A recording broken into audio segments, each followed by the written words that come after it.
class 3 মাইনাহত আহা আজি আমি আকৌ নতুন এটি কবিতা শিকিম কবিতাটি মই মাতি যাম আৰু মোৰ পিছে পিছে তোমালোকেও যেনেকে মাতে তেনেকে মাতি যাবা দে কবিতাটিৰ নাম হৈছে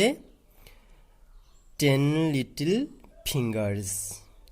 তোমালোকে জানাই চাগে 10 লিটল ফিংগাৰ্স মানে কি পিছত মই ভালকৈ বুজাম কিন্তু এতিয়া আমি কবিতাটি মাতি লওঁ ঠিক আছে 10 little fingers 10 little fingers 10 little toes 2 little ears and 1 little nose 2 little eyes that shine so bright and 1 little mouth to kiss mother good night ঠিক আছে মাইনাহত